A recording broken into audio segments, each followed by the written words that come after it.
عبادكم وإمائكم إن يكونوا فقراء يغنيهم الله من فضله صدق الله العظيم.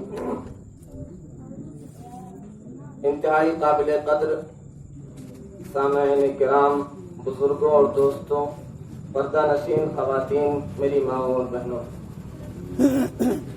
آج کی یہ تقریب، آج کی یہ مجلس، آج کا یہ جو چھوٹا سا اجلاس ہے، یہ کل برادر مکرم حقیق مخلص مولانا مطیع الرحمان صاحب نجوی دامت برکاتہم العالیہ کی شادی خانہ آبادی کی مناسبت سے ہے. اس حوالے سے اسلام کا کمال یہ ہے کہ اسلام نے ہمیں زندگی کے ہر شعبے میں رہنمائی کی. اسلام ہمیں زندگی کے کسی موڑ پر تنہا نہیں چھوڑتا، کہیں لاوارث نہیں چھوڑتا. یہ ہماری بدقسمتی ہے کہ ہم اسلام کو مسجد تک محدود کرتے ہیں. اسلام کی تعلیمات تو ہماری معاشرت سے بھی تعلق رکھتی ہے، ہماری شادی سے بھی اس کا تعلق ہے. اسلام کی تعلیمات تو یہاں تک ہے ہمیں استنجا کیسے کرنا ہے، ہمیں سونا کیسے ہے، ہمیں کھانا کیسے ہے. اب ہمیں ناواقفیت کی وجہ سے ہم یہ سمجھتے ہیں کہ اس موقع پر نہ تعلیمات ہے، نہ تعلیمات کو بیان کرنے کی ضرورت ہے. اگر کوئی بیان کرتا ہے، اگر کسی نے اپنی شادی کے موقع پر کوئی چھوٹا سا پروگرام رکھ لیا، کسی نے یہ سوچا کہ ایک تقریر ہو جائے، رحمت دو عالم صلی اللہ علیہ وسلم کی احادیث سے کچھ روشنی مل جائے، اس حوالے سے ہمیں بعض لوگ یہ سمجھتے ہیں کہ شاید یہ بریلوی ہو گئے یا بریلوی لوگ ایسا کرتے ہیں. اگر کوئی خیر کا کام، اگر کوئی اچھا کام کوئی غلط بھی کرتا ہو تو اس سے لے لیا جاتا ہے. بہت مشہور حدیث ہے، رحمت دو عالم صلی اللہ علیہ وسلم نے صدقۃ الفطر کا جو غلہ تھا اس کی حفاظت کے لیے حضرت ابو ہریرہ رضی اللہ تعالی عنہ کو متعین کیا تھا کہ اس کی حفاظت کرو، اس کی نگرانی کرو. رات میں ایک شخص آیا، اس نے اس میں سے غلہ اٹھا لیا اور اپنی جھولی بھر لی. انہوں نے پکڑ لیا، کون ہو تم، یہ کیا کر رہے ہو؟ اس نے اپنی مجبوری اور معذوری پیش کی کہ میرے کمزور بچے ہیں، میں غریب ہوں، میرے پاس پیسے نہیں ہیں، کھانے کے لیے غلے نہیں ہیں.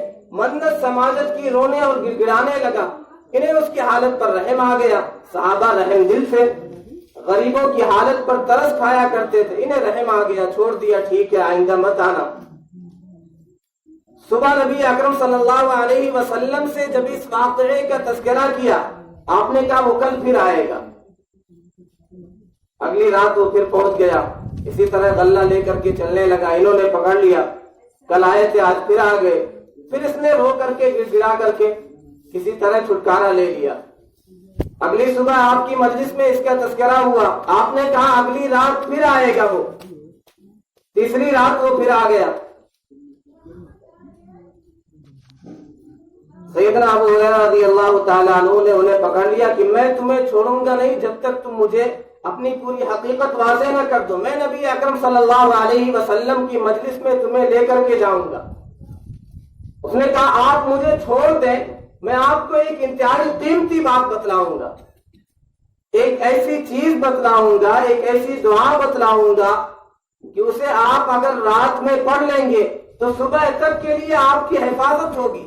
فرشتے آپ کی حفاظت کریں گے، فرشتے آپ کی نگرانی کریں گے، جن سے، شیاطین سے، ہر طرح کے شرور و فتن سے آپ محفوظ ہو جائیں گے. صحابہ میں حرص تھی دین کی چیز کی، کہ ایک دین کی بات، ایک خیر کی چیز، ایک دعا، ایک کوئی آیت مل رہی ہے.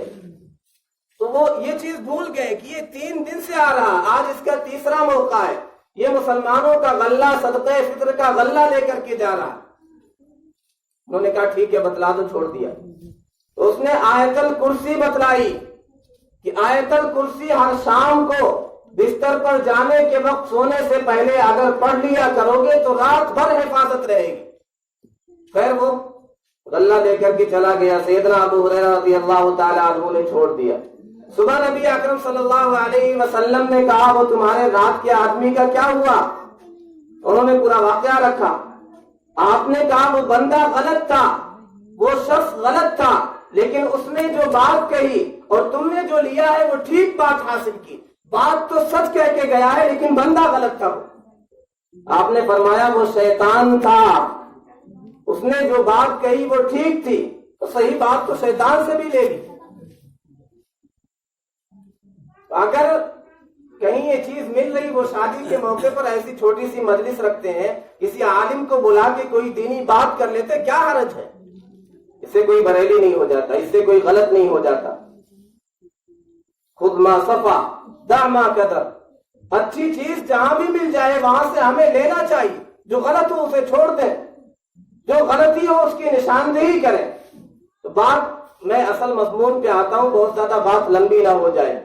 یہ شادی کی تقریب کے حوالے سے یہ مناسبت رکھی گئی ہے اور شریعت میں اجازت ہے، شریعت میں آسانی ہے، دین میں آسانی ہے. یہ ہماری ضرورت ہے. نکاح میں جو خطبے پڑھے جاتے ہیں، نکاح میں جو آیتیں پڑھی جاتی ہیں، ہمیں عام طور پہ اس کے معانی اور مفہوم معلوم نہیں ہوتے. شوہر کے حقوق کیا ہے بیوی پر، بیوی کے حقوق کیا ہے شوہر پر، یہ ساری چیزیں معلوم نہیں ہوتی، جس کی وجہ سے ہر گھر تقریباً جہنم کا نمونہ بنا ہوا. ہر گھر میں فتنے اور فساد ہوتے ہیں، ہر گھر میں جھگڑے ہوتے ہیں. بیویوں نے شوہروں کے ناک میں دم کر رکھا ہے، شوہر بیویوں پر ظلم ڈھاتے ہیں. یہ صورتحال دین سے ناواقفیت کی وجہ سے، دینی تعلیمات سے ناآشنائی کی وجہ سے. تو اگر ایسے مواقع پر کوئی چھوٹا سا جلسہ کر لیا جائے، کچھ باتیں آ جائیں، تو انشاءاللہ دینی تعلیمات ہمارے سامنے آئیں گی. وہ چیز فائدے سے خالی نہیں رہے گی. یہ شادی کا موقع ہے. نکاح کے حوالے سے اسلام نے کیا تعلیمات دی، قرآن میں کیا تعلیمات دی، رحمت دو عالم صلی اللہ علیہ وسلم نے ہمیں کیا رہنمائی دی، وہ ہمارے پیش نظر ہونا چاہیے. بنیادی طور پہ نکاح کے بارے میں اسلام کا نظریہ یہ ہے، اسلام کا مزاج یہ ہے، اسلام کی تعلیمات یہ ہے کہ نکاح انسان کی بنیادی ضرورتوں میں سے ہے، اور جو انسان کی بنیادی ضرورتوں میں سے چیز ہوتی ہے اسے عام کیا جاتا ہے، اسے آسان کیا جاتا ہے، اسے سہل کر دیا جاتا ہے کہ آسانی سے ہر کوئی حاصل کر لے. مثال کے طور پر ہوا ہماری بنیادی ضرورت ہے، اسے اللہ تعالیٰ نے عام کر دیا، آسان کر دیا. جیسے گیس کا سلنڈر لینے کے لیے ہمیں کہیں جانا پڑتا ہے. اگر ایسا کر دیا جاتا، سانس کے لیے بھی جا کے لائن لگاتے، ہر کوئی ایسا انتظار کرتا کہ میرا کب نمبر آئے گا، فون آتا وہ کاٹ دیتا، ذرا رکو ابھی سانس لینا ہے، سانس بھروانا ہے اندر. ایسی کوئی حالت ہوتی تو پھر ہماری کیا حالت ہوتی؟ یہ ہماری بنیادی ضرورت ہے، اللہ نے آسان کر دیا، عام کر دیا. تمہیں اس میں کسی دشواری کی ضرورت نہیں ہے، تمہیں کچھ مشقت نہیں برداشت کرنا ہے، تمہیں اس میں کوئی پریشانی نہیں اٹھانا ہے، اسے تمہارے لیے عام کر دیا گیا. آسانی سے سانس حاصل کر لیتے ہو، آسانی سے تمہارا سانس چلتا رہتا ہے. پانی ہماری بنیادی ضرورت ہے، پانی کے بغیر انسان جی نہیں سکتا، اس لیے پانی کو بھی عام کر دیا گیا، آسان کر دیا گیا. تو نکاح بھی ہماری بنیادی ضرورت ہے، اس کے بغیر انسان نہیں جی سکتے. اور جنہوں نے اس کے بغیر زندگی گزارنی چاہی، تاریخ شاہد ہے کہ وہ خرافات اور وہ عریانیت اور وہ برائیاں ان کی عبادت گاہوں میں ہوئی جو عام معاشرے میں نہیں ہوتی تھی. نصارہ نے رہبانیت کا طریقہ اختیار کیا، انہوں نے اپنے اوپر لازم کر لیا کہ ہم شادی نہیں کریں گے، ہم صرف اللہ اللہ کریں گے عبادت خانے میں جا کر کے. ان کے مرد بھی جا کر کے عبادت خانے میں عبادت کرتے تھے، شادی کا ان کا کوئی ارادہ نہیں ہوتا تھا. خواتین بھی عبادت خانوں میں جایا کرتے. تاریخ شاہد ہے کہ ان کی عبادت خانوں میں جو برائیاں، جو فحاشیاں ہوتی تھی باہر کے معاشرے میں نہیں ہوتی. یہ فطرت سے بغاوت ہے، یہ نیچر سے بغاوت ہے. اللہ نے ضرورت رکھ دی ہے مرد کو عورت کے لیے، عورت کو مرد کے لیے.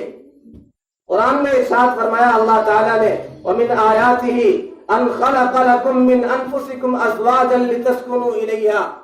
اللہ کی نشانیوں میں سے ہے کہ تمہارے ذات میں سے، تمہارے نفس میں سے اللہ نے تمہارا جوڑا بنا دیا. کیوں؟ لِتَسْكُنُوا إِلَيْهَا، تاکہ تمہیں سکون حاصل ہو. جسے اللہ نے کہہ دیا کہ تمہیں اس کے ذریعے سکون حاصل ہوگا. اس میں کتنا سکون ہے اس زندگی میں، ہم تصور نہیں کر سکتے۔ وجعل بینکم مودۃ ورحمہ، اللہ نے تمہارے درمیان مودت رکھ دی ہے، محبت رکھ دی ہے، دو لفظ استعمال کیا گیا، وجعل بینکم مودۃ ورحمہ۔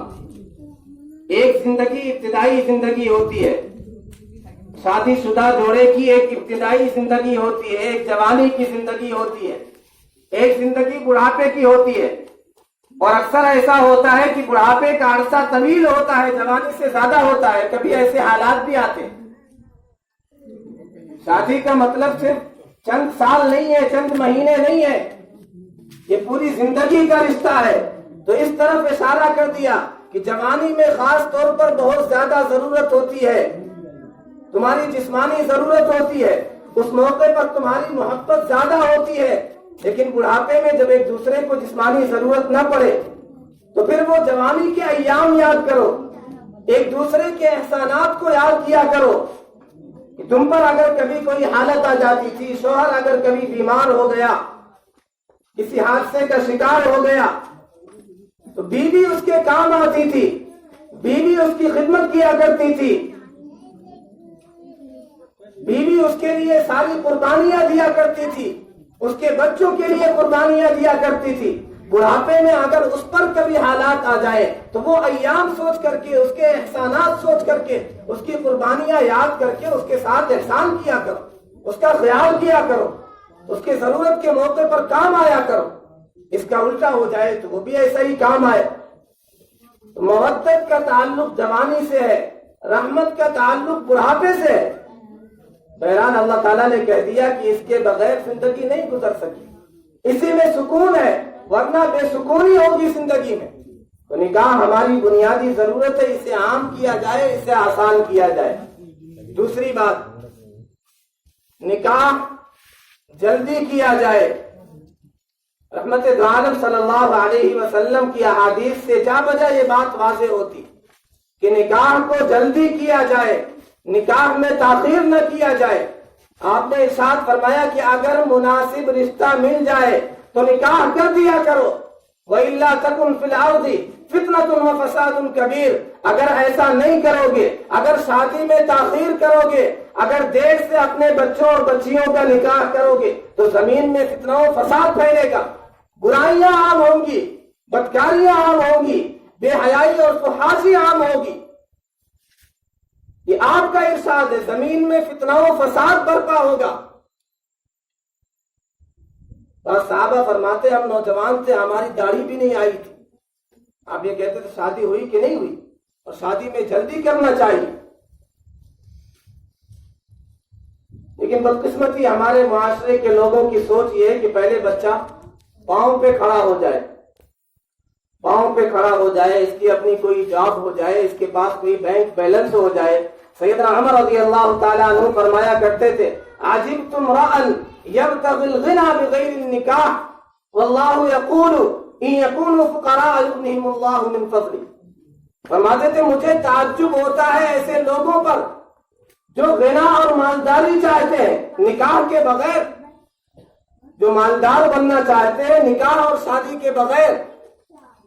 ہماری تجارت پر، ہماری کھیتی باڑی پر، ہماری دکانداری پر، ہمارے جاب پر اللہ تعالیٰ نے وعدہ نہیں لیا ہے کہ تم مالدار بن جاؤ گے۔ یہاں یہ کہا گیا وَأَنكِحُوا الْأَيَامَ مِنكُمْ، اپنے بچوں اور بچیوں کا نکاح کر دیا کرو جو نکاح کے قابل ہوں۔ آگے فرمایا إِن يَكُونُوا فُقَرَاءَ، اگر وہ فقیر ہوں گے، اگر وہ تنگ دست ہوں گے، يُغْنِهِمُ اللَّهُ مِن فَضْلِهِ، اللہ اپنے فضل سے مالدار کر دیں گے۔ ہم یہ سمجھتے ہیں پہلے مالدار بن جائے، پہلے اپنے پاؤں پر کھڑے ہو جائے، پاؤں پر کھڑے کرتے کرتے ایسی حالت میں پہنچا دیتے ہیں کہ وہ خود اس لائق نہیں رہتے اپنے پاؤں پہ کھڑے رہے، ایسے کمزور ہو جاتے، پھر وہ بیوی کو کیا سنبھالیں گے۔ تو نکاح کو عام کیا جائے، نکاح کو آسان کیا جائے، نکاح کو جلد از جلد کیا جائے، نکاح کو آسان بنایا جائے، اس میں بہت زیادہ تکلفات نہ ہو، اس میں بہت زیادہ بناوٹ نہ ہو، اس میں بہت زیادہ ڈیکوریشن کی ضرورت نہیں، اس میں بہت زیادہ پیسے خرچ کرنے کی ضرورت نہیں، اس میں بہت زیادہ تکلفات کی ضرورت نہیں ہے۔ آپ نے فرمایا ان اعظم النکاح برکتن ایسرہ مؤونۃ، سب سے زیادہ برکت والا نکاح وہ ہے جس میں بوجھ کم ہو، جس میں سب سے زیادہ آسانی ہو، جس میں تکلفات نہ ہو۔ صحیح بخاری میں امام بخاری نے ایک چیپٹر باندھا ہے، باب تزویج المعسر، فقیر کی شادی کا بیان، فقیر کے نکاح کا بیان۔ آقا صلی اللہ علیہ وسلم کی مجلس تھی، صحابہ تھے، بعض صحابیات بھی پیچھے تھے۔ ایک خاتون نے درخواست کی، یا رسول اللہ میں آپ سے نکاح کرنا چاہتی ہوں۔ آپ کا ارادہ نہیں تھا، آپ نے نظریں جھکا لی، کوئی جواب نہیں دیا۔ دوسرے صحابی انہیں معلوم ہو گیا، انہوں نے کہا یا رسول اللہ میرا ہی نکاح کرا دے اگر آپ کا ارادہ نہیں ہے۔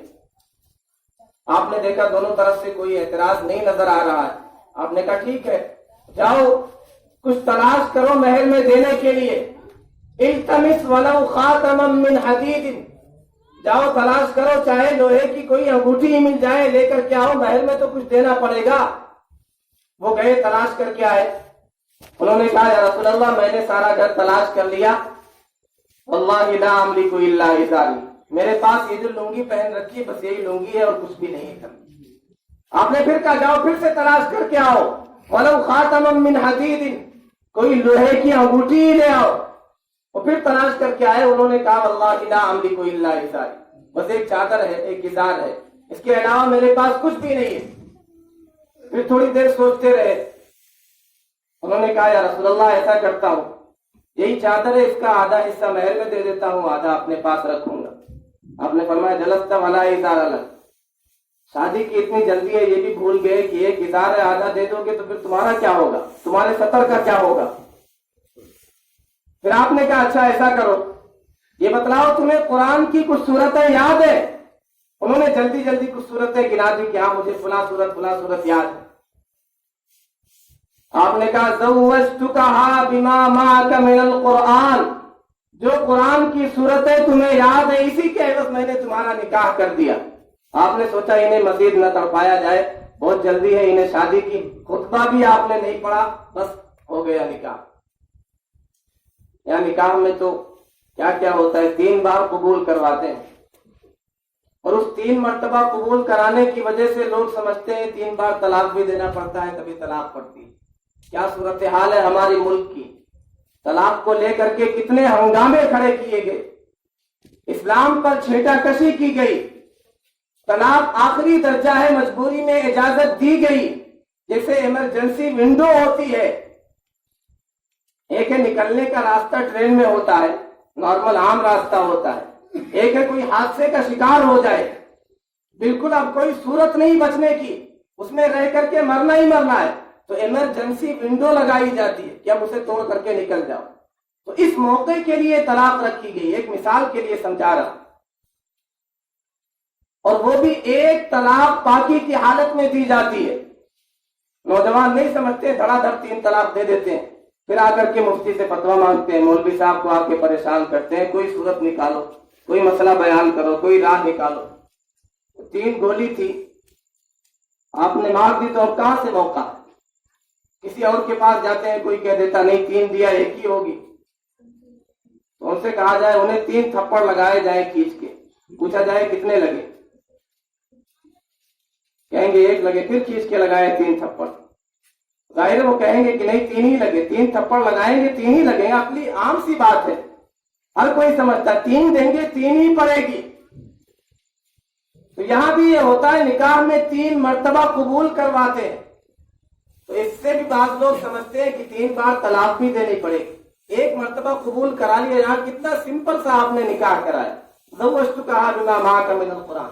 ہمارے یہاں کتنے تکلفات ہوتے ہیں نکاح میں، اور وہ جو ایک لمبا چوڑا وہ پڑھا جاتا ہے، فلاں بنت فلاں، سکہ رائج الوقت، سکہ دیا بھی نہیں جاتا، نوٹ دیا جاتا ہے، نام لیا جاتا ہے سکہ رائج الوقت، وہ سکہ کہاں ہوتا ہے، وہ تو نوٹ ہوتا ہے۔ اس کے علاوہ شادی کے موقع پر نبی اکرم صلی اللہ علیہ وسلم کی سنت ادا کرنے کی ہم کوشش کرتے ہیں، اور یہ کوشش کرتے ہیں ہر ایک کو منا لیں، ہر ایک کو راضی کر لیں، چچا کو بلا لیں، داماد کو بلا لیں، بہنوئی کو بلا لیں، گاؤں کے جو قریبی ہیں سب کو مدعو کر دیں، سب کو انوائٹ کر دیں، کوئی چھوٹنے نہ پائے، کوئی ناراض نہ ہونے پائے۔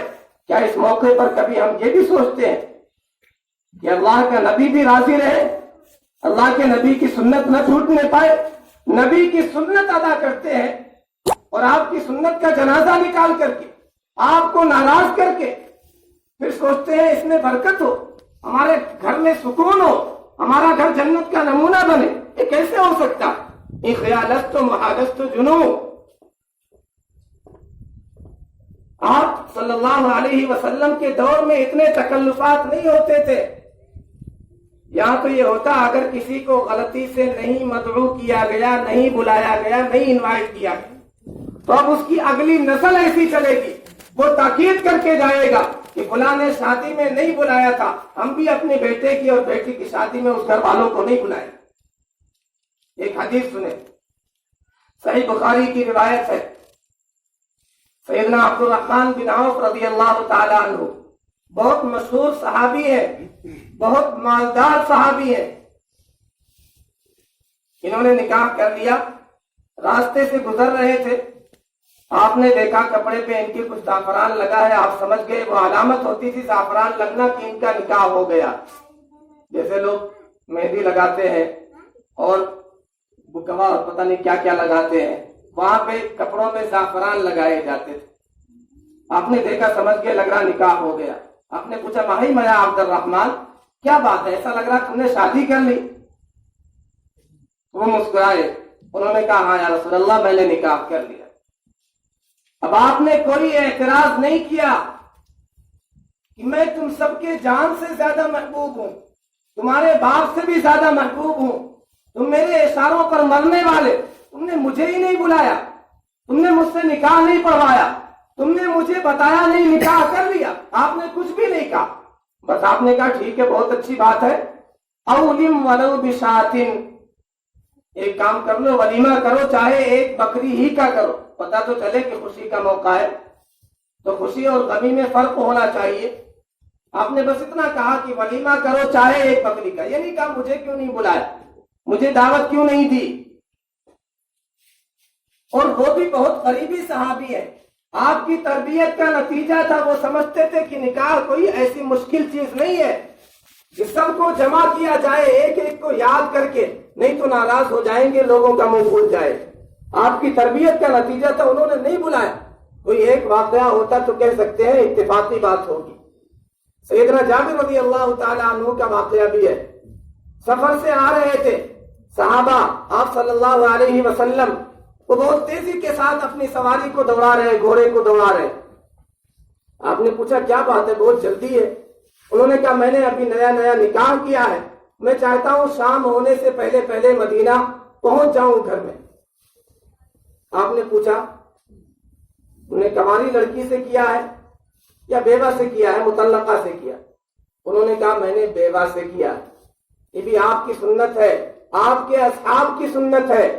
یہاں ایک عیب سمجھا جاتا ہے ہمارے معاشرے میں، اگر کسی کی طلاق ہو گئی، کوئی بیوہ ہو گئی، اس نے اگر نکاح کر لیا تو خواتین بھی تانے دیتی ہیں، مرد بھی تانے دیتے ہیں، ایسے فحش تانے دیتے ہیں کہ اسے زبان سے ادا نہیں کیا جا سکتا۔ آپ کی سنت ہے، آپ کے اصحاب کی سنت ہے۔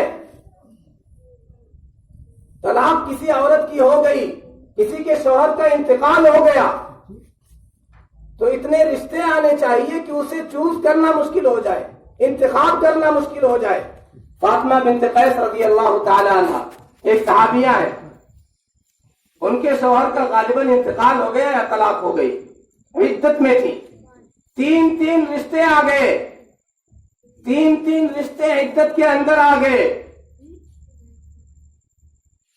آپ نے کہا ایسا ہے جب عدت تمہاری مکمل ہو جائے، عدت کے بعد ساری چیزیں ہوتی ہیں، عدت میں کھلے طور پہ پیغام بھی نہیں بھیجا جاتا ہے۔ آپ نے کہا جب تمہاری عدت مکمل ہو جائے پھر مجھ سے مشورہ کر لینا کس سے نکاح کرنا۔ وہ 2-3 لوگ تھے، آپ نے کہا فلاں جو ہے وہ تو بہت ہی غریب ہے، ان سے کرنا مناسب نہیں ہے، اور فلاں جو ہے وہ ضراب للنساء، کوڑا ہمیشہ ان کے پاس رہتا ہے، بہت پٹائی کرتے ہیں، وہ بھی آپ کے لیے مناسب نہیں۔ اس سے یہ بات بھی معلوم ہو گئی کہ شادی کے لیے لوگ پوچھتے ہیں تو اگر وضاحت کر دی جائے کہ ان کے اندر یہ خامی ہے تو یہ غیبت میں نہیں آتا ہے۔ یہ زندگی کا مسئلہ ہے. اپنی جگہ سمجھ کر کے کہ اگر میں اس جگہ ہوتا تو کیا میں اس رشتے کو مناسب سمجھتا, ایسا مشورہ دے سکتے ہیں اپنے آپ کو اس جگہ پر سمجھ کر کے. اور آپ نے فرمایا جو تیسرے والے ہیں وہ ٹھیک ہے, ان سے نکاح کرو. تو عدت کے دوران 3 رشتے آ گئے. یہاں کوئی خاتون بیوہ ہو گئی, مطلقہ ہو گئی, کوئی نکاح کرنے کے لیے تیار ہے, کوئی نکاح کا پیغام بھیجے تو لوگ غلط سمجھتے ہیں. یہ مزاج, یہ ذوق ختم ہونا چاہیے. اسلامی تعلیمات سے واقف ہوں گے تو پھر یہ مزاج بنیں گے کہ بیواؤں کا بھی نکاح ہونا چاہیے, مطلقہ کا بھی نکاح ہونا چاہیے. بہرحال آپ صلی اللہ علیہ وسلم کی یہ صحابی سیدنا جابر رضی اللہ تعالیٰ عنہ, انہوں نے کہا میں نے بیوہ سے نکاح کیا ہے. آپ نے کہا کنواری سے کرتے تو زیادہ اچھا ہوتا, آپ بھی کنوارے تھے. انہوں نے کہا بات یہ ہے کہ میرے والد شہید ہو گئے ہیں اور انہوں نے لڑکیاں چھوڑی ہیں, میری چھوٹی چھوٹی بہنیں ہیں.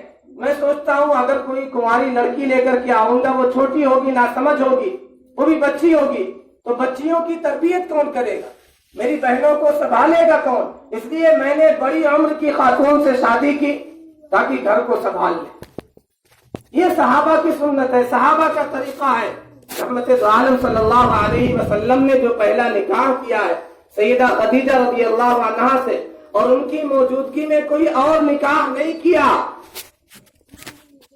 ان کا آج سے پہلے 2 نکاح ہو چکا تھا, اور آپ پر جب پہلی وحی آئی ہے, مفسرین اور علماء یہ کہتے ہیں کہ جو تسلی ایک خاتون نے دی, ایک بیوی نے دی, اگر وہ کماری ہوتی تو وہ تجربہ نہیں ہوتا, وہ تسلی نہیں دے سکتی تھی, وہ الفاظ نہیں کہہ سکتی تھی. آپ پر پہلی وحی آئی, ایسے پریشان تھے آپ, ایسا لگ رہا تھا کہ میری جان ہی چلی جائے گی. آپ یہ کہتے تھے مجھے ایسا لگتا میں ہلاک ہو جاؤں گا, لیکن انہوں نے تسلی کے الفاظ کہے بیوی نے, کلا واللہ لا یخزیک اللہ ابدا, ہرگز نہیں میرے محبوب, میرے سردار, اللہ آپ کو ہرگز رسوا نہیں کریں گے. انک تحمل الکلہ وتقری الضیف وتکسل العریان وتعین علی نوائب الحق.